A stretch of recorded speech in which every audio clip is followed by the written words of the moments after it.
So if you're in the promotion process for the police and you're looking to wear a set of these or a set of these, or maybe 3 pips or maybe a crown, you're going to have to go through a promotion board. These have been around ever since I joined the police in 1985, and they're going to be around for a lot longer. Now, what would it be like if you could discover exactly what your chief constable is looking for in the perfect promotion candidate? Well, we did. We asked a chief constable on your behalf, had a very informal conversation, but they shared with us the absolute 3 things that they're looking for in the perfect promotion candidate. And in this video, I'm going to dive deep and share those things with you. So first of all, before we continue, who am I? Why should you listen to anything I've got to say? I joined the police in 1985. My name is Brendan from Blue Light. Over the past 31 years now, ever since I got promoted to sergeant, I've been helping to support people for promotion boards, specialist interviews, and lately, over the past decade or so, for the recruitment process with a huge amount of success. Check out our Trustpilot reviews. We've got over 800 Trustpilot reviews now, all of them glowing 5-star. We've got an amazing team of coaches. And for the right candidates, we actually guarantee the result. We'll work with you one-to-one, small group practice webinars, and we will guarantee the result. If you don't pass your board, we'll give you all your money back. How cool is that? That's what our success rate is like. Anyway, let's dive deep into what this chief had to say. Now, we're not going to say the name of the force because it was a sort of in confidence conversation, but they were quite happy for us to share the 3 things that they're looking for. And the first thing is authenticity. What do we mean by that? Well, they're looking for people who can add value, and they're not looking for people who are just going to turn up at the board and think they can get away with, where is it, my friend, just reciting phrases from the good old Wheel of Confusion and the Competency and Values Framework. Absolutely not looking for that. And they've made it clear to their senior officers doing the boards that if anyone comes in and starts spouting off buzzwords and phrases from the CVF, thinking they can play the system, then that's a fail. That's a fail. What they're looking for is the authentic you, the person who's got some character, some personality, the sort of person who's going to add value. So talk about that sort of value you're going to add. Talk about the things that you'll do and the things that you've done that may be different, not for difference sake, but just a different way of thinking, a different approach. Because the people on the board, the superintendents, the chief superintendents, the ACCs, they're looking for people who've got character. You don't think that they're going to go through a whole week of doing interviewing, maybe interviewing 6 or 7 candidates every day, and not have some favorites at the end of it. And the favorites always are the ones that demonstrate that authenticity. The ones who are prepared to talk about the mistakes they made, the ones who are prepared to talk about the feelings and emotions generated by the thing that they dealt with, or how they handled and dealt with the feelings of other people. The ideas that they might have, even though those ideas might never work, at least you've got some ideas about the value you're going to add. And it's that value added that's going to give you the high marks that get you the promotion board pass. So that's number 1. Number 2, the chief's plan.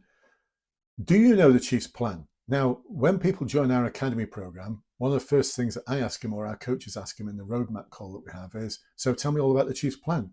And invariably, our clients are like, I think it's got this, I think it's got that. No, you need to be all over the chief's plan like a rash. If you're going to get promoted and be part of the management team for the force that you are part of, you need to be all over the chief's plan, because the chief's plan isn't just put together on the back of a fag packet, as one of our coaches said the other day. It's something that's put together after a lot of thought, after going through the HMIC reports, after going through the state of policing reports, after going through numerous reports and feedback from communities and advice and guidance from the PCC or the mayor. This is how the chief's plan is formulated. So you need to be able to articulate how you've contributed to that plan in the past and how you will contribute to it in the future. If you can't do that, you are going to fail. Like, seriously, you're going to fail. You need to be all over this, whether it's a plan on the page or it's a strategic document, whatever it is. You need to be able to articulate how you are going to add value, moving you and your team towards alignment with that strategic plan. All right. So there you go. There's number 2. Number 3, be humble. Now, what this chief was talking about there is, like, believe in your team. Have faith in your team. And your team extends beyond just your team and whether you're on response or neighborhood or CID or whatever it might be, it extends into all the partner agencies outside of the police and the partners within the police and the non-statutory organizations, the charitable organizations, the community associations. Have you got a collective vision that you're moving your team in that wider sense towards? And are you humble enough to believe in a team, to do all you can to align that team to that vision? And the vision should relate to, guess what? The chief's plan. But now you extend it outside of the police, you've also got things like the council's plan, housing associations, social services, youth services, all the different agencies we work with, and helping the community align what they're doing or want to achieve in terms of responsible citizenship. That's the best word for it. Responsible citizenship within their communities. What are they doing to align to that vision? Have you got that collective vision? I know from my experience as a neighbourhood inspector, whilst we were tackling OCG and enabling strong, cohesive community to fill the gaps left, that this is the hardest thing you can do. So if you can articulate this and be humble enough to be able to talk about how you are nurturing and enabling your team, then you're going to score well. Because in my book, in my experience, 90% of your time as a leader is spent nurturing and enabling your team. 10% is making the tough decisions. But 90% of it should be about you enabling your team so that they can turn around and say, we did this. We did this. We achieved this. Not because the boss told us so, but because we were enabled, we were nurtured, we were enabled again. We made some mistakes. We made the right decisions eventually. But when they can turn around and say, we did this, this was our work, then you need to be humble enough to recognize your team's achievements and stand back and let them feel as though they achieved this. You're just the enabler in the background. So if you can do that, that's what that chief's looking for. So there you go, folks. 3 things that the chief's looking for: authenticity, the chief's plan, and be humble. Now, we've shared all of this in detail and we've explored all of this in one of our small group practice webinars for our promotion candidates. And it's something that we actually push and promote within our academy members, that they look to seek what the chief is actually looking for, to the extent that they just go and ask them, like they'll ask ACCs and deputies whenever they can, or even if they just email them and just say, what are you looking for in a perfect promotion candidate? And do you know what? They get responses. There's not one of our clients yet has had a negative or no response. They've always had a response, and normally it's quite a long response as well.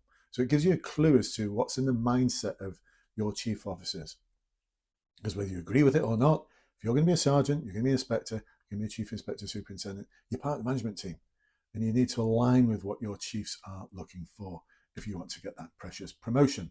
Now, if you want our help in enabling you to get that precious promotion, then there's a link to a form to complete right at the top of the description there. Complete that form, take about 3 or 4 minutes. It's just asking you questions like, where are you now? Where do you want to be? What you're struggling with? When's your board? What force?